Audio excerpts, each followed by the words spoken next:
পৃথিবীর যে প্রান্ত থেকেই আপনারা আমাদের এই আয়োজন প্রবাসী ইউটিউব চ্যানেল এবং ফেসবুক পেজে আমাদের এই ভিডিও এবং আমাদের এই ডিসকাশন দেখছেন বা আমাদের সাক্ষাৎকার দেখছেন, আপনাদের সবাইকে সালাম এবং শুভেচ্ছা। আমার নাম শাহ মোহাম্মদ এলমল একিন। আমি সুইডেনের দক্ষিণের একটা শহর মালমো, এখানে থাকি। আর আমাদের অতিথি আজকে আছেন জনাব শাহনেওয়াজ জিন্নাহ। জনাব শাহনেওয়াজ জিন্নাহ উনিও মালমো শহরেই থাকে এবং এখানে উনি দীর্ঘদিন যাবত ওনার পরিবার নিয়ে আছেন। তো আমাদের এই প্রবাসী চ্যানেলের উদ্দেশ্য হলো আমরা বাংলাদেশি যারা প্রবাসী আছি সারা বিশ্বে, আমাদের এই প্রবাসীদের অ্যাক্টিভিটিস, আমাদের সুখ দুঃখের গল্প এবং আমাদের অর্জন এবং আমরা কি করছি, আমরা কি দেশ নিয়ে কি ভাবি, স্পেশালি অবশ্যই আমরা দেশ নিয়ে কি ভাবি এবং দেশের জন্য আমরা কতটুকু ফিল করি এবং এই সমস্ত বিষয়গুলো আমাদের আলোচনায় উঠে আসবে। তো জিন্না ভাই, আসসালামু আলাইকুম, আপনাকে আসসালামু আলাইকুম ভাই। স্বাগতম। তো আপনি, ফ্লোর ইজ ইয়ার্স নাও। আচ্ছা, পরিচয়ের শুরুতে এই যে আপনি বললেন যে আমরা মালমোতে থাকি সুইডেনের দক্ষিণ দিকে। জি। তো এখানে আছি প্রায় ২০০১ থেকে আমি। আচ্ছা। ২০০১ থেকে আছি। এখানে আমি ১ম যখন আসি 1998 এ ডেনমার্কে। তো ওখানে ২-৩ বছর থাকার পরে আমি মুভ করি আমরা মালমোতে। আমি আমার ওয়াইফ সহ তখন। 88-এ, তাহলে তো অনেক হ্যাঁ, আগে আসছেন। অনেক আগে আসছি। হ্যাঁ, না 88 98 সরি 98 এ। 98। 98 হ্যাঁ, 98 এ। হ্যাঁ। তার 98 এ মানে চলে আসছি। প্রায় 26 বছরের হ্যাঁ, বেশি। ২৬ বছর তারপর হয়ে গেল। হিউজ অনেক। হ্যাঁ। তো তখন যখন আসি তখন তো মাত্র ৩৩ বছর বয়স আমার। হুম। তখন বড় স্বপ্ন যে না যে দেশে আসলে দেশ থেকে বাইরে তো কখনো চাইনি যে বাংলাদেশ থেকে চলে যাব। পারিপার্শ্বিকতা বাধ্য করল দেশ থেকে চলে যাওয়ার জন্য। তখন যখন আমি আসি তখন বাংলাদেশ সেনাবাহিনীতে আমি আপনার এই কারাতে কোচ হিসেবে নিয়োজিত ছিলাম। হুম, আসার আগে, বিদেশে আসার আসার আগে আগে। আমি তখন বাংলাদেশ 96 এ কারাতে ট্রেইনার হিসেবে বাংলাদেশ আর্মিতে জয়েন করি ১ম কারাতে কোচ হিসেবে। হুম, তখন আর্মিতে বাংলাদেশ আর্মি যখন চিন্তা-ভাবনা করল যে তারা কারাতে শিখাবে তাদের সৈনিকদেরকে হুম, এজ এ স্পোর্টস এবং এজ এ মার্শাল আর্ট হিসেবে শিখাবে। তখন হুম, তারা ফেডারেশনকে বাংলাদেশ কারাতে ফেডারেশনকে চিঠি লিখলো যে তাদেরকে কোচ দরকার। হুম, তো সেই সুবাদে ফেডারেশন থেকে আমাকে নমিনেশন দিল এখানে যাওয়ার জন্য। তো টোটালি একজন কোচ হিসেবে যেমন হুম, ফুটবলের কোচ, সুইমিং কোচ যখন সিভিলিয়ানরা ঢুকে তখন সেইভাবে আমার পোস্টিংটা হয়। হুম, তখন 46 ব্রিগেড ছিল আমার আপনার জয়েনিং এর জায়গা হুম, হুম। ১ম। 46 ব্রিগেড তো আসলে বাংলাদেশ আর্মির জন্য খুব নামকরা ব্রিগেড, হ্যাঁ, শুনি কারা এখন ব্রিগেড। বিভিন্ন ডিসকাশনে শুনি আর কি। ওখানে আমার মেস বি বলে একটা জায়গা আছে এটা কাফরুলে। ওখানে তখন আমার একটা অফিসার্স এর মেসের রুম ছিল আমার আরকি। কখনো, কখনো ওখানে রাত্রি যাপন করতাম। আবার বাসায়ও থাকতাম। তো সকালবেলা ভোরে আমার কাছে আসতো আর্মি গাড়ি নিয়ে আসতো নেওয়ার জন্য। তো চলে যেতাম আর্মিতে। তখন আর্মি স্টেডিয়ামে কারাতে করাতাম। তো শুরু হয় ওখানে। তারপরে আপনার দীর্ঘ ২ বছরের মতোই ছিলাম। ১ম ন্যাশনাল টুর্নামেন্টে বাংলাদেশ কারাতে ফেডারেশনের যখন ন্যাশনাল টুর্নামেন্ট ছিল ওখানে তখন খেলা হয় আমাদের। তখন আর্মি এজে জয়েন করে ১ম এই খুব ভালো রেজাল্ট দেখানোর পরে আমাদের বাংলাদেশি আর্মির সাথে আমাদের সিভিলিয়ানদের একটা গন্ডগোল লাগে আরকি ওখানে খেলা নিয়ে। অত ডিটেইলস এ যাচ্ছি না আমি। তার ছোটখাটো একটা গন্ডগোল লাগে যার জন্য প্রায় ২ দিন খেলা সাসপেন্ড ছিল আমাদের। তারপর হুম, লাস্টলি ডিসিশন গুলো নিল তারা যে আমাদের বাংলাদেশ আর্মিকে সাসপেন্ড করবে। তো সাসপেন্ড হওয়ার পরে যেহেতু বাংলাদেশ আর্মি তো বুঝেনি অনেক বড় অঙ্কের বাজেটে খেলা যখন চালু করে। আর হুম, সমস্ত দোষ তখন ঘাড়ে গিয়ে পড়ে আমার উপর আরকি। হুম, এজ এ হুম, কোচ হিসেবে। হুম, তখন হুম, আমার অবশ্য কিছু করার ছিল না। এটা আমার দোষ না থাকলেও আমাকে মাথা পেতে নিতে হইছে যে এটা আমার দোষ বা বেশ ঝামেলা করতেছিল আর্মি থেকে যে এত টাকার বাজেট কেন গুবলেট হইলো, খেলা কেন হইলো না। তারপরে হুম, সেই হুম, সময় আমার মনটা ভেঙে যায়। আমি ধুর! এত কথা শুনে ক্লাস করে মজা পাওয়া যাচ্ছে না তখন। হুম, তখন হুম। ডিসিশন নেই যে I have to leave তার হ্যাঁ? মানে দেশ ত্যাগ করার আগে আপনি কারাতের উপর অনেক ছিলেন, না, ইন্টারেস্টেড। হ্যাঁ, আমি শুরু করি কারাতে। 84 এ। 84 এ শুরু করি তখন আমাদের জাতীয় ক্রীড়া পরিষদ ভবনে জাপানিজ এজেন্সি ১ম বাংলাদেশে যখন আসেন হুম, তাদের আন্ডারে। হুম, তারপরে 84 থেকে শুরু করে কয়েক মাস ক্লাস করার পরে বন্ধ করে দিতে হয় কলেজের জন্য। তারপর হচ্ছে হুম, আবার 86 এ যখন আমার এইচএসসি শেষ, না এইচএসসি না এসএসসি। এসএসসি 84 এ আমি এসএসসি পাস করার পরে হুম, আপনার সেই 86 এর পরে আবার নতুন করে শুরু করি ক্লাস। কিছুদিন হুম, বন্ধ ছিল কারণ আমাদের যিনি টিচার ছিলেন উনার খুব ক্লাসটা খুবই হার্ড ছিল। তাই আমাকে হুম। ওইখানে বন্ধ করতে হইছে ক্লাসটা আরকি। ওই যে বেশ জাপানি সেন্সি বেশ হার্ড পিটাইতেন আমাদেরকে, খুব মারতেন আরকি। জাপানিজরা। হ্যাঁ, তো হ্যাঁ, কারাতে টিচারটা তো খুব রাফ। খুবই মারতো উনারা মারতো। আর তারপর আবার ওই অনেক পারিপার্শ্বিক অবস্থাতে আমি আবার ওই তখন আবার আমি যে এরিয়াতে থাকতাম বাংলাদেশে আরকি। তো সেই এরিয়াতে আবার একটা বেশ মারামারি হয়। আমাদের আহমদবাগের সাথে বাসায়ও মারামারি। তো সেখানে ইনভলভ হয়ে যাই আরকি আমরা। তো হুম, হয়ে যাওয়াতে আমাদের চলাফেরা গতিবিধির মধ্যে একটা রেস্ট্রিকশন চলে আসে। আর সেই সময়টাতে দেখি যে একটু বন্ধ করতে হয় যে কারাতে হোক আবার যেটা হোক। সবাই জানে যে আমরা কারাতে ট্রেনিং করি। হুম, যার জন্য একটা গন্ডগোল আমাদের উপর আসতই সবসময়। কিছু হুম, হইলেই সবাই দৌড়াইত আমাদেরকে বলত যে এদের জন্যই হইতাছে এই কাজগুলো। কারণ এরা কারাতে করে, মারামারি করে। তারপরে বন্ধ করতে হয় কিছুদিনের জন্য। পরে আবার 86 থেকে ফুল দমে শুরু করি আমি। তো হুম 88 এ ফার্স্ট ব্ল্যাক বেল্ট পাই আমি। তারপরে ওই জাপানি সেনসেইরা ছিলেন আমাদের সাথে। তারপর যখন আর্মিতে যাই আমি আর তো চলে ওইভাবে চলতে থাকে। তারপরে যখন এই যে গন্ডগোলটা লাগলো আপনার সেই 96, 97, 98 এর শুরুর দিকে আরকি গন্ডগোলটা বা বা মানে যখন গন্ডগোল আর্মি বলতে কি ওই কোন যে গন্ডগোল? আর্মির সাথে বাংলাদেশ আর্মির সাথে সিভিলিয়ানদের যে গন্ডগোল, কারাতে আচ্ছা, ফেডারেশনের সাথে মানে আমাদের খেলা খেলা নিয়ে, সাসপেনশন হ্যাঁ, খেলা নিয়ে। খেলা ওই নিয়ে। সাসপেনশন এর পরেই আমি মনটা ভেঙে যায় যে না আর দেশে থেকে লাভ নাই এখানে। হুম যে হুম। অনেক ঝামেলা হইতেছে এদের সাথে। তারপরে আপনার এই যে প্রতিদিন অ্যা আর্মির নিয়মটাই তো এরকম না যে দোষ তো কাকে ঘাড় করে চাপাইতেই হবে। হ্যাঁ হ্যাঁ, রাইট, ওরা কেউ খুব একটা দোষ নিতে চাবে না, কারণ তাহলে ওদের কারো ক্যারিয়ারের। ঘাড়ে চাপাইতে হবে সেইটা তো আমি right. As a small fish তারা আমার উপরে চাপাইতে চেষ্টা করলো আরকি। হুম হুম হুম হুম। তো চিন্তা করলাম যে সেই মুহূর্তে লেটস লিভ দ্য কান্ট্রি। তো যে কোথায় যাই সেই মুহূর্তে আমাদের এই ডেনমার্ক থেকে একটা ইনভিটেশন আসে বাংলাদেশ কারাতে ফেডারেশনের মাধ্যমে হুম যে বাইরে খেলতে যাওয়ার জন্য। হুম তো যেহেতু তখন আমি খুব টপ ফর্ম এ ছিলাম। তো আমাকে ডিসাইড করে যাওয়ার জন্য আমি টিম নিয়ে আসবো। তো টিম হুম নিয়ে এসে ডিসিশন নিলাম যে I will not go back. থেকে গেলাম হুম। ডেনমার্কে। তারপরে যেসব ইয়ে আপনার পরিপন্থা নিতে হয় বিদেশে আসার পরে সেগুলি নিলাম আরকি। হ্যাঁ, প্রথম দিকে একটা স্ট্রাগল থাকে যে স্ট্রাগল আপনার প্রচন্ড স্ট্রাগল। পেপার কিন্তু সেপার সেই মুহূর্তে রেডি আমি করা অবশ্য কারাতে লাগবে। ছাড়তে চাইনি। সেই মুহূর্তে আমি কারাতের জন্য যখন আমি বাংলাদেশী সোসাইটিকে বললাম যে এরকম কারাতে করি, সবাই হাসাহাসি শুরু করলো যে, "দূর কি মানে তো এত হ্যাঁ নলেজ হ্যাঁ তো তাদের হ্যাঁ নাই হ্যাঁ। এটা সম্বন্ধে।" তো ইন্টারনেট এত ভালো যুগ ছিল না যে ইন্টারনেটের মাধ্যমে অনলাইনের মাধ্যমে একটা ক্লাব খুঁজে বের করতে পারবো তখন। এরকম হুম। কোন একটা পরিস্থিতি কিন্তু ছিল না তখন। হ্যাঁ? তো আমি আপনার এই যে আসা যাওয়ার মধ্যে বাসের মধ্যে বাসে যাচ্ছি। হঠাৎ দেখি যে একটা কারাতের একটা ড্রেস পরা একটা ছেলে যাইতেছে আপনার ওই যে আমার দিকে আমাতে। হুম? এটা কোথায়? কোপেনহেগেন? আমাতে কোপেনহেগেনে। তো আচ্ছা। আমি বাস থেকে নেমে গেছি। নেমে পিছে, পিছে হাঁটা শুরু করছি যে ক্লাবটা খুঁজে বের করার জন্য। কোন তারপরে ওর দেশের সাথে লোকটা ছিল? একটা ছেলে ছিল যার ছিল যে কারাতের ড্রেস পরা আছে সামার টাইমে তো মানে কোন কারাতের ড্রেস দেশি? সে কি হোয়াইট না এই ব্লাক? ডেনিশ। ডেনিশ। ডেনিশ। ওকে। হুম? তো আমি তো কথা বলতে পারি বলি নাই তাদের সাথে। হুম না আমি যাচ্ছি আরকি যে হাঁটতেছি পিছে, পিছে দেখি যে ক্লাবটা খুঁজে বের করি। হুম। তো যেতে আপনার আমাতে একটা ক্লাব গেল। আমি খুঁজে বের করলাম ক্লাবের সাথে। তো কথাবার্তা বললাম যে এরকম। তো আচ্ছা, তারাও তো এখানে আমার একটু ছোট্ট একটা পয়েন্ট খুব হ্যাঁ, ইম্পর্টেন্ট আমি মনে করতেছি, সেটা হলো হ্যাঁ। দেখেন আপনি আপনার প্রিভিয়াসলি কারাতের উপর একটা প্যাশন ছিল এবং খুব একটা ইন্টারেস্ট, এবং আপনি এই প্রফেশনে ছিলেন, এবং বিদেশে আসার পরে মানুষ কিন্তু কি করবে কি করবে এগুলো নিয়ে অনেক অস্থির থাকে, এবং জব খুঁজে পাওয়া, কাজ খুঁজে পাওয়া খুব মুশকিল থাকে। আপনি আপনার যেই সাইন, আপনি একটা রাস্তার মধ্যে একটা সাইন আপনি দেখতে পাইছেন যে একটা কারাতে ড্রেস পরা একটা লোক, আপনি কিন্তু আপনার প্যাশনকে আপনাকে কিন্তু নক করছে বিষয়টা, এবং আপনি এটা কাজে রাইট। লাগাইছেন। এটা কিন্তু না আমি রাইট আমি চেষ্টা করছি। করতে হয়। বাংলাদেশে অনেক কমিউনিটিকে জিজ্ঞেস করছি ওরা তো কেউ এইসব সময় মাথা ঘামায় না কেউ। আর রাইট, জানেও রাইট। না কেউ। তো তারা খুব কিন্তু হাসাহাসি এটা করল আপনার যে লাইফে আপনি করছেন। মানে হ্যাঁ, আপনার হ্যাঁ, হ্যাঁ, লাইফে আপনি এই জিনিসটা নিয়ে এই নিয়ে চিন্তা করছিলাম। করছেন। মানে কি বলে এটাকে? আমি রিসার্চ করা শুরু করি। আমি তখন হ্যাঁ, কিন্তু খুঁজে আসলে পাচ্ছিলাম না। অনলাইনের প্রচলন ছিল। তারপরে আমার তো কম্পিউটারও তখন নাই। আর হুম, মোবাইল টেলিফোনগুলিতে এত ইন্টারনেটের সেই সময়টাতে ছিল না কিন্তু এত হ্যাঁ, ইন্টারনেটের হুম। মোবাইল ডাটা গুলি তো এত না। তাছাড়া মোবাইল ব্রাউজিং করা তখন তো বাটন টেলিফোন ছিল। একদম আমার কাছে এনালগ টেলিফোনটা এখনো আছে মনে হয় বাসার মধ্যে। Right, right. সেই এনালগ এরিকসনের এনালগ S10 হুম, না জানি কি একটা নাম ছিল তখন। হুম, তারপরে আপনার মোটরোলা ছিল। তো অনেক ধরনের টেলিফোন কিন্তু কত ব্রাউজিং করা। তো যে কাউকে বলবো আর জানাবো যারা ওই এলাকায় থাকে বাংলাদেশী প্রচুর আছে এখন আমি চিনি ওদেরকে। তো হুম। তারা তো আপনার সেই মুহূর্তে তো আরে কি ওরা তো এসব নিয়ে মাথা ঘামায় নাকি মানে তো আপনার না, রাইট, ওদের তেমন ইন্টারেস্ট ছিল না। ইন্টারেস্ট ছাড়া কথা না। ফুটবলটা বুঝে মোটামুটি জায়গায় নিবে। হুম, আর হুম, বাংলাদেশ থেকে বাইরে থেকে কেউ আসলে সবাই মনে করে যে একটু লো ক্লাস না? ওরা সবাই একটু হুম, বাঁচায় হুম, গিয়া হুম, মানে এনিওয়ে আমি হুম, আমার ইয়েতে ভালো ছিলাম। স্ট্রিক্ট ছিলাম। তো হুম, খুঁজে বের করার পরে ওখানে আপনার ওদের সাথে মাস্টারের সাথে কথাবার্তা বলি। তারপর তারা তারা খুব আগ্রহ দেখালো যে ঠিক আছে you can train with us. তো ওখানে হুম, শুরু করলাম কাজ। তো শুরু করার পরে দেখি যে এটা খুব একটা বড় ক্লাব তেমন একটা না। আমার পারফরম্যান্স এর থেকে তাদের পারফরম্যান্স যে খুব একটা ভাই তাও না। তারা আমাকে আরেকটা ক্লাবের অ্যাড্রেস দিল যে, "তুমি এইখানে যাও ট্রেনিং করতে।" হুম, এরা বড় ক্লাব। তো হুম, ওখান থেকে ওখানে যাই। যাওয়ার পরে আর কোনো আমাকে পিছনে তাকাইতে হয় নাই। তারপরে ওদের সাথে ট্রেনিং শুরু করি। তো খুব ভালোই পাই তাদের কাছ থেকে ফেসিলিটি পাই আমি যে তারা অ্যাকসেপ্ট করছে আমাকে যে they are very accepting me that তারা আমার তো নিশ্চয়ই ট্রেনিং ১ম এ এর জন্য। আপনাকে দেখছে যে বলছে। না, না অবশ্যই বাজাইছে না বাজাইয়া অবশ্যই তো না, বাজাইছে। বাজাবেই। তো রাইট। বাজানোর পরেই তো ওরা আমাকে খুব করল যে ঠিক আছে you can join with us totally. তো তাদের টিমে নিল খেলার জন্য আমাদের তখন 99 এর দিকেই। হুম, হ্যাঁ, 99 এর শুরুর দিকে তাদের একটা ন্যাশনাল চ্যাম্পিয়নশিপ ছিল। আমাকে ক্লাব থেকে নামায় দিল ন্যাশনাল চ্যাম্পিয়নশিপে। আজকে যেটা ডেনিশ চ্যাম্পিয়নশিপ বলি আমরা।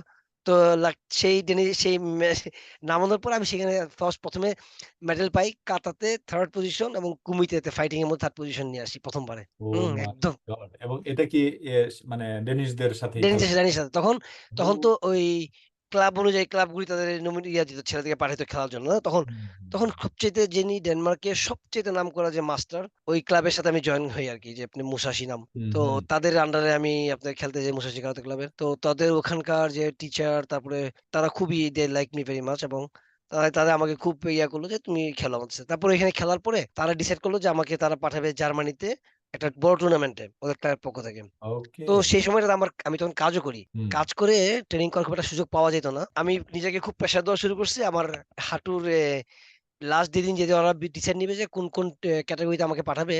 ২ হুম, টা ক্যাটেগরিতে, একটা কাতাতে এবং কুমিতেতে। তো হুম, আমি ট্রেনিং করার সময় আমি না পায়ে ব্যথা পাচ্ছিলাম, হাঁটুতে। আমি সেন্সিকে বললাম যে, "আমার পায়ে খুব হাঁটুতে ব্যথা হইতেছে।" উনি কেয়ার করলেন না। ওই যে, "no fight in the hmm, hmm, continue." তো করতে হুম, গিয়ে তখন খুব বেশি আহত হয়ে যাই। হুম, আহত হয়ে পরে আমি আর হাঁটতে পারতেছিলাম না তখন। তারা আমাকে বাসায় পাঠায় দেয়। হুম, রাতে ১ টার দিকে দেখি আমি পা নাড়াইতে পারি না। পায়ের আঙ্গুল নাড়াইতে পারি না। হুম, হুম। তখন আমার ওয়াইফ ইয়েতে অ্যাম্বুলেন্স কল করল। কল করে আমি হসপিটালে নিয়ে গেল আমাকে বিসপেপি হসপিটালে। আচ্ছা, তখন তখন আমি আপনি থাকি ডেনমার্কে এসে ডেনমার্কে থাকি তখন ফেডারেশন বিয়েও বাড়িতে, করছেন হ্যাঁ। না? কয় বছর হইছে আনুমানিক আসার পরে? ৬ মাস। আহা! তাই তো খুব রিসেন্টলি। হ্যাঁ, হ্যাঁ, আচ্ছা। হ্যাঁ, হ্যাঁ, আসার মানে পরেই। আসার পরে খুব তাড়াতাড়ি আরকি। পরে তো যখন আমাকে গেল তখন বলল যে এরকম আমার একটা ক্রাচে ধরায় দিল। আর হুম, বলল যে এটা তোমার কয়েকদিন করতে হবে। এটা মিনুসকাস, ওরা বলল যে হইতে পারে মিনুসকাস সমস্যা। হুম, তো আমি হাঁটতে পারতেছিলাম না। তো পুরা ফুল রেস্টে আমাকে পাঠায় দিল যে তুমি ২ টা ক্লাস দিয়ে বাসায় পাঠায় দিল। তারপরে খুব লাকিলি আমি খুব অল্প দিনের মধ্যেই আমি আপনার পাইলাম, অপারেশনের জন্য ডাইট পাইলাম যে আমাকে মিনুসকাস অপারেশন করবে তারা। হুম, হুম, তখন খুব ইয়াং, এবং ফেডারেশনের ওরা জিজ্ঞেস করেছে কোত্থেকে, তখন ফেডারেশনের নাম বললাম। তারপর বললাম যে হুম, কোত্থেকে, এরকম। সব বলার পরে ওরা খুব দ্রুত আমাকে ডেট দিয়ে দিল একটা। আর হুম। তখন বাঙালি সোসাইটির সবাই খুব অবাক হয়ে গেল যে এত দ্রুত ডেট পাইলাম কেমনে? মানে হ্যাঁ? অপারেশনের মেডিকেল অপারেশন এরকম অনেক মানে দিন সময় লাগে। এটা এই আসতে হসপিটালে আপনার এখানে তো সিরিয়ালে থাকতে হয়। প্রচুর সময় লাগে, এবং অনেকে নাও করল যে না আপনি করেন না। আ হুম, অনেকে করাইলে পরে পা ভালো হয় না, এটা সেটা। হুম, তারপরে আমি কারো কথা শুনি নাই, হ্যাঁ? হুম, তো কারো কথা শুনে আমার ওয়াইফ বলল যে না এটা নিডেড। তো আমি হুম, হাঁটতে পারতাম না, আপনার ওই যে নিচের দিকে গেলে পা হাঁটু আটকে যেত। ব্রেক করতে পারতাম না। মানে হুম, উপর দিকে উঠে যেত আস্তে, আস্তে নিচের দিকে নামতে গেলে পারতাম না কোনদিন। হুম, তারপরে তারা আপনার অপারেশন করল। অপারেশনে প্রায় ৬ আওয়ার্স আপনার লেজার অপারেশন ছিল। তো লাকিলি তারা অপারেশন করার পরে বাসায় পাঠায় দিছে আমাকে। কোন হসপিটালে থাকার সিস্টেম নেই। আমার ওয়াইফের আব্বা, আমার শ্বশুর সাহেব এসে আমাকে নিয়ে গেলেন বাসায় হুম, গাড়ি দিয়ে। তারপরে বাসায় ছিলাম বেশ ২-৩ দিন রেস্টে ছিলাম। তারপরে তো আর রেস্ট করা হয় না। তারপরে বেরিয়ে গেছি আবার। তো দেখি মোটামুটি হাঁটতে পারি ভালো, কোনো সমস্যা নাই। তারপরে বিল্ড আপ করা শুরু করলাম মাসল। হুম। পায়ের পিছনে দেখাই দিল যে এরকম রিকভারি ট্রেনিং কিছু দিল আমাকে যে এগুলো করো তুমি। তারপরে বেশ মনে হয় বেশ কয়েক বছর কিন্তু কারাতে করতে পারি নাই, টুর্নামেন্টে যেতে পারি নাই। কিন্তু নিজে, নিজে বাসায় বইসা হাত নাড়া, পা নাড়া করতে তারপরে এই মুহূর্তে আবার সেই ১ ওটা কি বছরের লেজার অপারেশন ছিল কোনো কাটাকাটি ছাড়া নাকি? কারাগারে ছিল, লেজার অপারেশন ছিল পুরোপুরি। প্রচুর ডাক্তারদের ব্যবহার আর ওদের ট্রিটমেন্টের যে সিস্টেম, এটা দে সারপ্রাইজড মি। খুবই কেয়ারি তারা, এবং ইভেন যে আমি যে বাইরের বিদেশী, এবং that time I cannot speak even Danish, হ্যাঁ? আমি তো হুম, ইংরেজিতে কথা বলতাম তখন, হ্যাঁ? হুম, হুম, তখন এত বিহেভ ভালো, এবং তাদের যে একটা সিস্টেমেটিক ওয়েতে তারা যে কাজটা করছে না, যে বললাম তখন বাংলাদেশের সাথে যে একটা আমাদের বাইরের যে একটা হ্যাঁ, ডিফারেন্স হ্যাঁ। না, ডিফারেন্স তখন বুঝতে পারছেন আরকি। ভীষণ মানে আমার ইটস তারপরে এ তো টাকা লাগে নাই, আক ফ্রি। ৳১ লাগে নাই, ৳১ আর লাগে নাই। বাংলাদেশে অপারেশনটা করতে গেলে তো আপনার আগে টাকা ম্যানেজ করে তারপরে না, হাত টাকা ম্যানেজের টাকা তো হইলো, পাও তো ভেঙে ফেলতে পারো না। তাও পারত না করে। I can't believe they can do that. বে সেই টেকনোলজি তাদের নাই।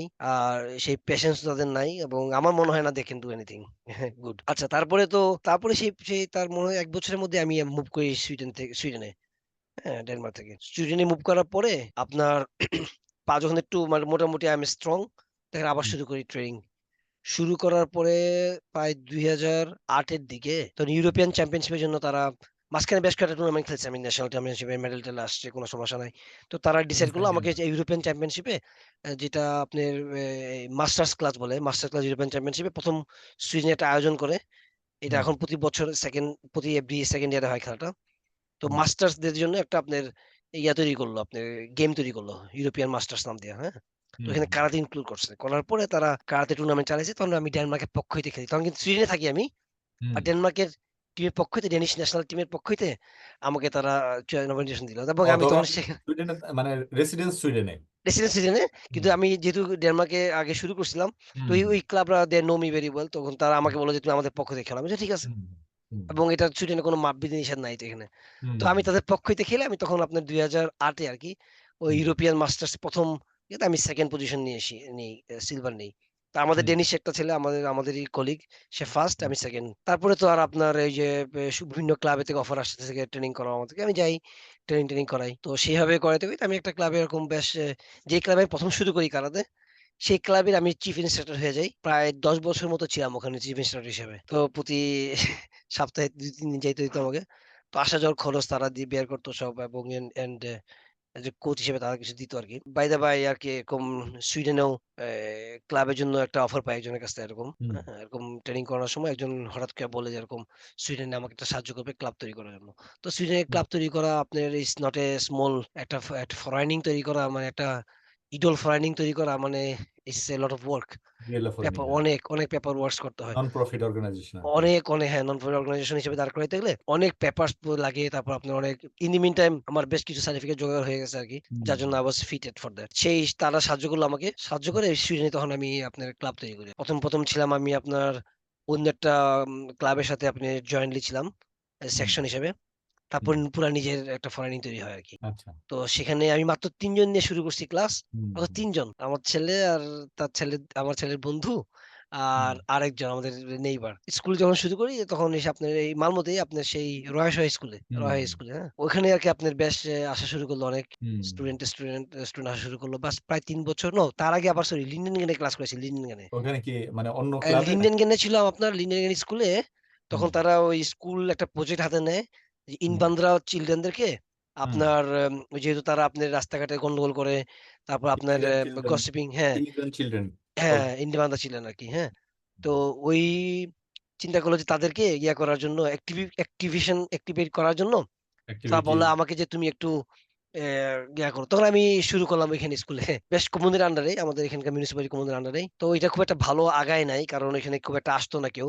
তো যারা আচ্ছা। আসতো তারা কন্টিনিউ করত না। ১ দিন ২ দিন মাসে ১ বার আসতো, তো আসতো না। নতুন প্রতিবারই নতুন স্টুডেন্ট আসতো খালি। মানে ওরা কেউ দিকে একটু ভালো হইলে আর কন্টিনিউ করত না। বেশিরভাগই হুম, আরাবিয়ান ছেলেরা ছিল, যারা আরাবিয়ান ছেলেরা মেয়েরা যারা আসতো তাদের এক্সপেকটেশন এর সাথে আমারটা মিলতো না, বা তারা কোঅপ করতে পারত না আমার ট্রেনিং। তো দেখা যাচ্ছে যে আপনার অনেক আসলো, অনেক ছেলেরা আসতো, এসে বসে থাকতে পারত না।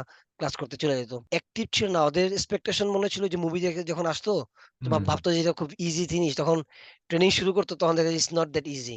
হ্যাঁ? হ্যাঁ, হ্যাঁ। ওইটা অনেকে বলছে যে এটা তো দেখতে মনে হয় যে খুব সহজ। তো হুম, আসলে তো কঠিন। তো হুম, কনসেনট্রেশন আর প্যারেন্টস রাও খুব একটা দিত না। যেমন আরাবিয়ান মেয়ে, আরাবিয়ান ছেলে, দে ডোন্ট, তারা হুম, তো হুম, একসাথে ট্রেনিং করতে চাইতো। একটা হুম, ছেলেকে বলল যে আমি ওর সাথে দাঁড়াবোই না। তখন তো আমি হ্যাঁ, ক্লাস থেকে বাইর করে দিয়েছি। আমি কিছু গো অ্যাওয়ে। ওদের মেন্টালিটি আমাদের সাথে ম্যাচে না আরকি। ম্যাচ হুম, করে না। হুম, হুম, হয়তো সুইডিশ হোক বা ডেনিশ হোক বা ইনভান্ডার একটা ছেলে হোক, তাদের সাথে আমাদের ম্যাচিং হইতো না আরকি জিনিসটা। মানে ওদের বলা যেত যে ২ বার ৩ বার বেশি এরা করলে, না এটা তো করছি আমি আর করব না। যেটা বলতাম যে না এটা হবে না। তবে এভাবে দেখি হয় না, বুঝছেন? তো হুম, কমুন বেশ চেষ্টা করছে আমাকে নিয়া। তারপরে খুব একটা বেশি তো আগাইতে পারে নাই। পরে চিন্তা করলাম যে এটা ওয়েস্টিং মাই টাইম। তো হুম, আমি এটা ছেড়ে দিয়ে তখন নিজেই ক্লাব দিলাম আরকি, ওই যে যার সাথে জয়েন করলাম। তারপরে তো ওখানে আবার থাকার পরে দেখি যে খুব একটা স্কুলও ক্লিন হইতো না ঠিকমতো। আপনার ওখানে আপনার মাঝে, মাঝে দরজা বন্ধ থাকতো। আসার পরে দেখা যায় যে আপনার ফ্লোর ক্লিন হয় নাই। যার জন্য হুম, দেখি যে না এটা খুব একটা জমাতেছে না এখানে। তখন হুম, এই মুহূর্তে আবার আরেকজন আমাকে অফার দেয় যে তো এই জায়গায় একটা ক্লাব তারা আমাকে সাহায্য করবে। ওই জায়গায় হুম, খুব তারা ডেভেলপ করতে চায়। কাপ স্পোর্ট, হুম, কারাতের মতো একটা স্পোর্টকে তারা নিতে চাচ্ছে ওখানে। তো ওরা আমার সাথে যোগাযোগ করলো। ওইখানে আসার পরে এখন যে বর্তমানে যেখানে আছি আরকি আমি, হুম, তো সেখানে আসে আরকি। হুম। সেখানে আপনার মোটামুটি ১ বছর ২ বছরের মাথায় এখন আমার 93 স্টুডেন্ট আরকি। জি, অনেক, 93 অনেক স্টুডেন্ট, হ্যাঁ। 93 স্টুডেন্ট সুইডেনের মতো অ্যাক্টিভ। এত অল্প, অল্প জনসংখ্যার দেশ। হ্যাঁ, এটা তো শুধু আমার এই এরিয়াতে, এবং এখানে আপনার বেইলিং থেকে আসে অনেকে, তারপর আপনার একদম মালমো সেন্টার থেকে আসে। অনেকে লুন্ড থেকেও আসতো আগে। তো মোটামুটি বেশ ভালোই স্টুডেন্ট এখন। সপ্তাহে ২ দিন ৩ দিন ক্লাস করি আমি। প্রতিদিন ওকে। ৩ এটা তো ঘন্টা করে আপনি ক্লাস। যেমন আপনার শখ থেকে আপনি এই আস্তে, আস্তে একটা প্রতিষ্ঠান গড়ে তুলছেন। নন প্রফিট হুম, অর্গানাইজেশন একটা অর্গানাইজেশন বা একটা কারাতে ক্লাব বা একটা কারাতে সংঘ বলা যায়। তো এটা আপনি মনে করেন এখন একদম নিজে একা শুরু করছেন। সেখান থেকে এখন প্রায় শতখান প্রায় প্রায় ১০০ ১৭ র খান। মতো, হ্যাঁ, ও স্টুডেন্ট শুধু তাই আছে। না, আপনি তো প্রফেশনাল এখন, কারাতে মাস্টারও প্লাস এখন ন্যাশনাল টিমে খেলেন। তো এটার এ ব্যাপারে কিছু আপনার ওইটা হচ্ছে কি ক্যারিয়ারের আর কিছু যদি বলেন? ক্যারিয়ারের শুরুতে ওই যখন আমি আপনার টেনিস টিমের সাথে ছিলাম, ন্যাশনাল টিমের সাথে ওই যে খেললাম আপনার 2008 এ খেললাম। তারপরে আবার বেশ কয়েকটা টেনিস ন্যাশনাল চ্যাম্পিয়নশিপ খেললাম তখন আমি। প্রতিবারই মোটামুটি ভালো রেজাল্ট আসছে আমার। রেজাল্ট প্রতিবার থাকতো আরকি। প্রাইজ প্লেন যেটা বলি আমরা, যে প্রাইজিং পাইতাম 1st, 2nd, 3rd এর দিকে। হুম, তো হুম, সেই সময় আপনার রেফারিং করা শুরু করতে বলে আমাকে একজন, যে জিনাত তুমি রেফারিং করা শুরু করো, অনেক বয়স, অনেক তো খেলছো। তো ডেনিশ আমাদের ফ্রেন্ড বললো যে তুমি রেফারিং করা শুরু করো। হুম, তো আমি তখন রেফারিং এর নাম দেই ডেনি হুম, কারাতে রেফারিং এর উপরে। তো রেফারিং করতে করতে এখন আপনার সার্টিফিকেট পাস করতে করতে রেজাল্ট হইতে হইতে এখন মোটামুটি আপনার ন্যাশনাল লেভেল এটা শেষ করে এখন ইন্টারন্যাশনাল লেভেলে দিতে যাচ্ছি আর কি আমি। তো ইন দি মিন টাইম, যেহেতু আমি সুইডেনের ক্লাব আছে আমার, হুম, সুইডেনের ক্লাবের ফেডারেশন আমি কিন্তু মেম্বার্স, হুম, এবং ডেনিশ কাতার ফেডারেশনের মেম্বার আমি। তো হুম, এখন দুই ফেডারেশনের সাথে চুক্তি করলো যে হুম, আমি কোন দিকে থাকবো। তারা বললো যে হুম, ঠিক আছে, জিন্দাকে আমরা রাখি। ডেনিশ ফেডারেশন চাইলো যে আমরা, তারা আমাকে চায়।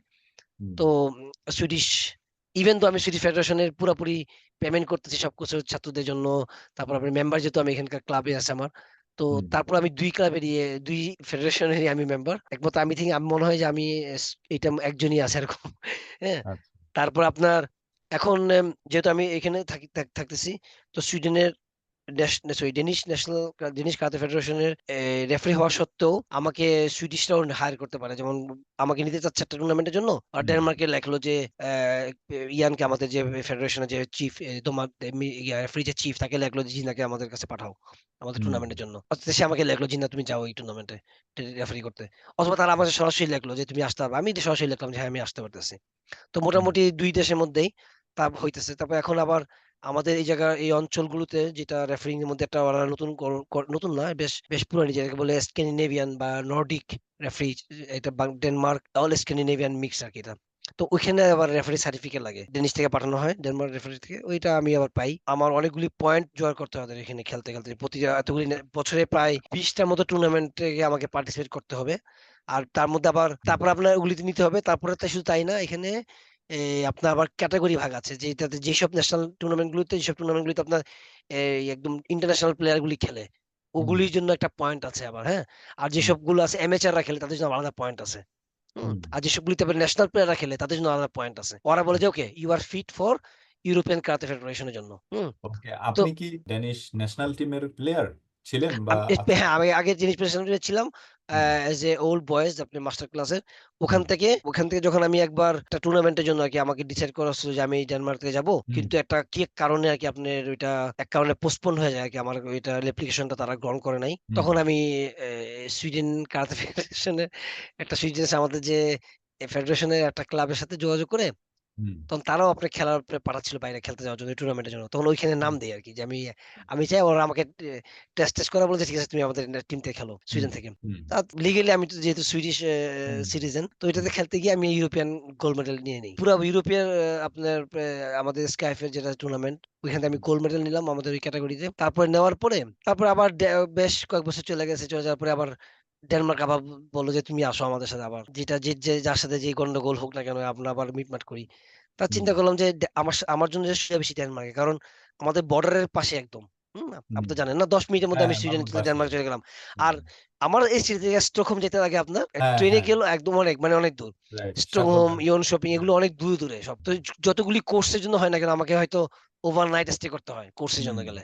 তারপর প্রতিটা রেফারি কোর্সের জন্য আলাদা কোর্স করায়, কোর্স হুম, ফি আছে। কিন্তু ডেনমার্ক ওগুলি সব ফ্রি আমার জন্য একদম, বুঝছেন। হুম, আর আসার জন্য যে কস্ট লাগে, সেটা আর হুম, কোনো বেয়ার করতে না আমাকে। তো চিন্তা হুম, করলাম যে I can keep my Danish licence. তো আমি ওইটা চিন্তা করে পুরো ডেনমার্কের সুইডেনকে টিমকে বললাম যে আমি কন্টিনিউ করবো না, আমি ডেনমার্কের সাথে থাকতে চাই। তো হুম। আমাকে অবশ্য মুচলেখা আচ্ছা, দিতে এই হইছে। জিনিসটা আমি এই দর্শকদের জন্য একটু ক্লিয়ার করি যে ডেনমার্ক যেহেতু খুবই ছোট দেশ, খুবই ছোট দেশ, এবং স্পেশালি এটার যে রাজধানী কোপেনহেগেন, এখানেই ম্যাক্সিমাম অ্যাক্টিভিটিস এবং বেশিরভাগ লোকজন থাকে।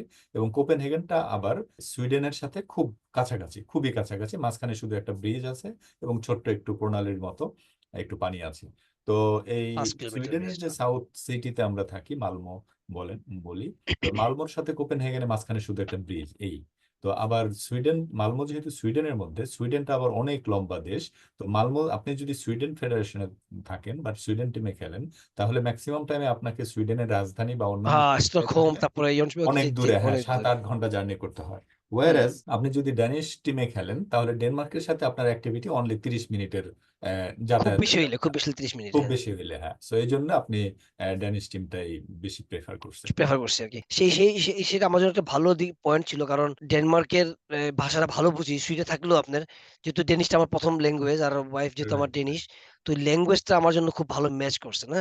ওই ল্যাঙ্গুয়েজটা খুব ভালো বলতে পারি। তারপর আপনার ওরা যেহেতু আমাকে বেশি ভালো চিনে, সুইডেনে ক্লাব থাকা সত্ত্বেও এরা চিনলেও হুম। ডেনমার্কে আমার যেভাবে চিনে, কারণ এখানে ক্লাবে ট্রেনিং করছি আমি, ওরা আমাকে যেভাবে চিনে ডেনমার্ক আপনার হোম কান্ট্রির মতো বলা মতো, যায়, হ্যাঁ, তাই না? হ্যাঁ, বলা যেতে পারে। যেহেতু তো আপনি সেই প্রথম সুবাদে আসছেন। সেরকম সুইডেনের ওরা অনেকে হয়তো সেরকম ভাবে চিনল না আমাকে।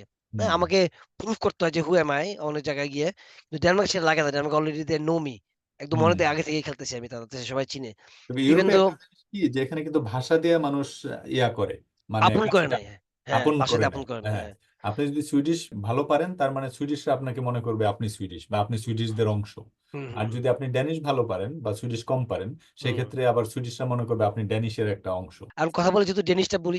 আর হুম, তাছাড়া ডেনমার্কে যদি আপনার এই যে খেলাধুলাতে আপনার ফিল্ডে প্রায় তো অনেক বছর না, সেই 98 থেকে আসার পর থেকেই তো না। তো হুম, সেই সুবাদে তারা তো খুব ভালো চিনে। যারা টপ ক্লাস যারা এখন আপনার খুব বড়, বড় ক্লাবের যারা কোচ, তারপরে আপনার রেফারি কমিশনে যারা আছে তারা খুব ভালো চিনে আমাকে। তো সেই হুম। সুবাদে আপনার চিনলেও হয় না, আপনার আমাকে প্রুভ করতে হইছে না of course that I am অবশ্যই আপনি that কষ্ট তো category করছেন। হ্যাঁ, কষ্ট অবশ্যই। করতে হয়। তো সেইভাবে আরকি আপনার ওদিক দিয়ে আমার জন্য সুবিধা হইছে ওদের জন্য, ওদের সাথে থাকাতে। আর ওই লম্বা আপনি সময়টা কোন, জার্নি কোন করতে হয় না দেশে আমাকে। আপনি কোন, কোন দেশে এই টুর্নামেন্ট করছেন বা খেলাধুলা করছেন ডেনমার্কে আসার পরে আরকি? জার্মানিতে, তারপরে আপনার চেক রিপাবলিক, তারপরে আপনার ইউরোপিয়ান বেশ কয়েকটা কান্ট্রিতে আমাকে নিছে ওদের ডেনিশ পক্ষ থেকে খেলার জন্য আরকি, হ্যাঁ? হুম, তো সুইডেন থেকেও গেছি এরকম। তো ডেনমার্ক থেকেও গেলাম, সুইডেন থেকেও গেলাম। বেশিরভাগ খেলাগুলো ইউরোপ ভিত্তিক আরকি আপনার। বেশিরভাগগুলো খেলাগুলো আপনার এই জার্মানি, তারপরে আপনার এই যে পোল্যান্ড, হ্যাঁ? সুইজারল্যান্ড এইসব জায়গায় খেলাগুলি হয়। বড়, বড় ইউরোপের অর্গানাইজ বাইরে কি কোথাও গেছেন? আ ওয়ার্লড এর মধ্যে হ্যাঁ, ইন্দোনেশিয়ায়। ইন্দোনেশিয়া ওয়ার্ল্ড কাপ খেলতে গেছি। হুম, হুম, তখন আমি খেলি। তখন আমি ওয়ার্ল্ড কাপ খেলতে গেছি ইন্দোনেশিয়াতে। হুম, তখন আমি ওয়ার্ল্ড কাপ খেলতে গেছি ওখানে। ওখান থেকে আবার অস্ট্রেলিয়া যাওয়ার কথা ছিল। হুম, অস্ট্রেলিয়াতে যাওয়ার যেদিন খেলা আমার তার ঠিক যেদিন আমার ফ্লাইট তার ঠিক ২ দিন আগে আমার আম্মা passed away হয়, মারা যান। যার জন্য আর আমি ফ্লাইটটা ক্যানসেল করে যেতে পারিনি আরকি। তখন বাংলাদেশের হুম, হুম, তখন ন্যাশনাল টিমকে ফোন করে বললাম যে, "আমি যেতে পারতেছি না। আমার আম্মা মারা গেল। I have to go Bangladesh." Hmm, for for আপনার ওই বাংলাদেশ যে গেছেন। বাংলাদেশের যে জানাজা, তারপর কবরের জন্য। তো আমি পুরা খেলা ছেড়ে দিয়ে চলে গেছি তখন দেশে। ওকে, ওকে। হ্যাঁ, তখন হ্যাঁ, আমি এটা আপনার খুবই হলো। তখন আমার মনটা খুব ভেঙে গেছিল। খুব প্রিপারেশন ছিল ভালো আমার ওয়ার্ল্ড কাপের জন্য। হুম, হুম, ২০১২ তে এটা। হুম, ২০১২ সালের কাহিনী বলতেছি।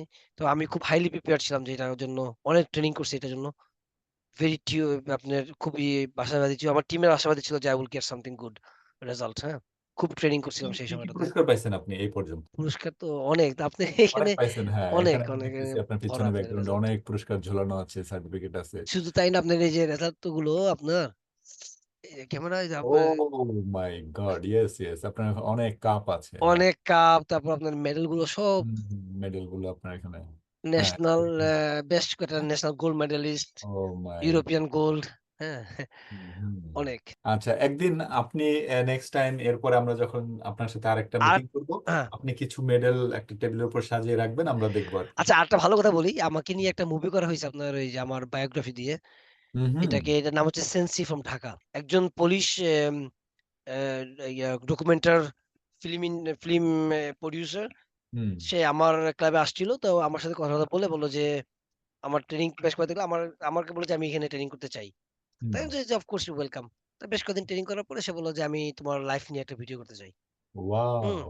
তো ভাই। আমি বললাম যে, ভিডিও সে বলল যে, "একটু কঠিন আছে ভিডিও করাটা।" বলল যে, "আমাকে হুম, তো অনেক খুব দামি, দামি ক্যামেরা ভাড়া করতে হবে। আর হচ্ছে আপনার আমাদের যে ক্লাব সেখানে উপরে ক্যামেরা সাজাইতে হবে সে।" তো আমাকে হ্যাঁ, একদিন তিনি চাইল যে, "তোমাকে কিছু করতে হবে না। I will do it for free for you. আমাকে শুধু পারমিশন দাও তুমি।" তো আমি বললাম হ্যাঁ, যে, "ঠিক আছে পারমিশন দিলাম।" আমি আমাদের প্যারেন্টস এর কাছে লেখলাম যে, "এখানে ভিডিও-টিডিও হবে। তোমাদের ছেলে-মেয়েদের ছবি-টবি আসবে বা উঠাবে। তো কোন সমস্যা আছে কিনা?" তো সবাই বলল যে, "না, কোন সমস্যা নাই।" তারপরে এরকম বেশ কয়েকদিন সে ভিডিও-টিডিও তুললো আমার ওখানে।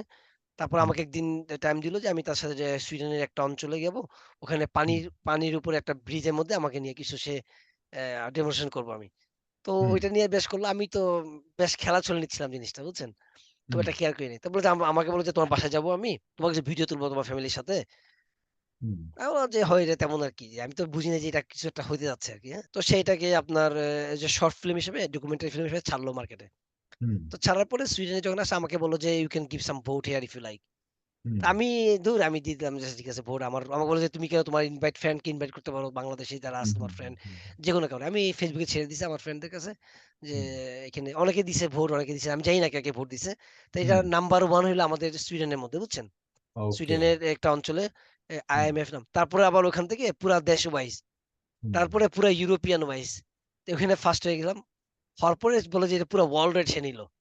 হ্যাঁ, ওকে। হ্যাঁ, নেওয়ার পরে এটা ২০২৩ এর কাহিনী। হ্যাঁ। ২০২৩ এর অগাস্টে। তো সেই মাসে এই যে শর্ট ফিল্ম হিসেবে আপনার এটা ডকুমেন্টারি ফিল্মে নাম্বার 1 হইছে আরকি পুরা world wide A.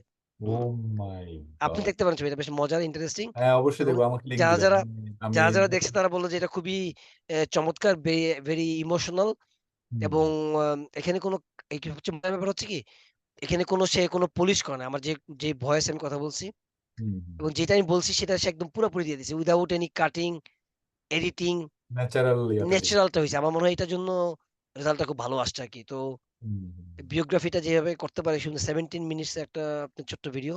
But hmm, it's very attractive. আমার কাছে আমি নিজেরটা নিতে ভালো লাগে না আরকি। অনেকে বলে আরকি যে ইট ওয়াজ হুম, ভেরি নাইস টক। হুম। এটার নাম হচ্ছে আপনি দেখতে পাবেন অনলাইনে দেখে দিয়েন। আপনি যদি লেখেন সেনসেই ফ্রম ঢাকা, এটা চলে আসবে জিনিসটা পুরা বইটা। ও, গুগলেই সার্চ করলে আসবে বা গুগলে সার্চ করে চলে আসবে। ইউটিউবে আসবে। গুগল সার্চ করলে আর সমস্ত ডকুমেন্ট চলে আসবে যে কোত্থেকে যাবেন, কোথায় দেখবেন, আর হুম, এটা কত প্রাইস, কোথায় প্রাইসটা পাইলো, এগুলি সব হুম। চলে আসবে। তো ওকে। আপনার আমেরিকাতে আমাদের পরিচিত বাংলাদেশী কয়েকটা সংগঠন তার কাছে যোগাযোগ করছে যে এটা তারা দেখাইতে চায় আমেরিকাতে শর্ট ফিল্ম হিসেবে। তো হুম, তারপরে আমি কিছু জানি না কিন্তু তার সাথে আমার এগুলো নিয়ে কোনো কথা হয় নাই আরকি। হুম, হুম, তো আমি এগুলি নিয়ে খুব একটা নিজেই খুব একটা করি না। মানে হুম, যদি হয় তারা করলো, তারা যোগাযোগ করে ওর সাথে। আমাদের হুম, যে যিনি করছেন বইটা তার সাথে। হুম, তো তার প্ল্যান ছিল আমাকে নিয়ে আরেকটা মুভি তৈরি করা। ওইটা ছিল আপনার আমাদের যে কারাতের যতগুলো কাতা, তারপরে টেকনিক গুলোকে উপরে একটা ভিডিও করে হুম। আস্তে, আস্তে একটা সিরিজ আকারে ছাড়ার জন্য। তো ওইটা ওকে। সময় পাচ্ছি না আরকি। এটা বা না, আপনি তো প্রফেশন প্লাস আপনার ক্লাব প্লাস আপনার ফেডারেশন সব নিয়ে খুবই আবার সব নিয়ে ব্যস্ত। আমি আপনার, হ্যাঁ, আপনার তো প্রতি ইয়েস, উইকেন্ডে আপনার তো আমাকে আইটি গত বিজনেস, আইটি উইকেন্ডে কোম্পানিও আছে, সব হ্যাঁ। মিলে খুবই ব্যস্ত।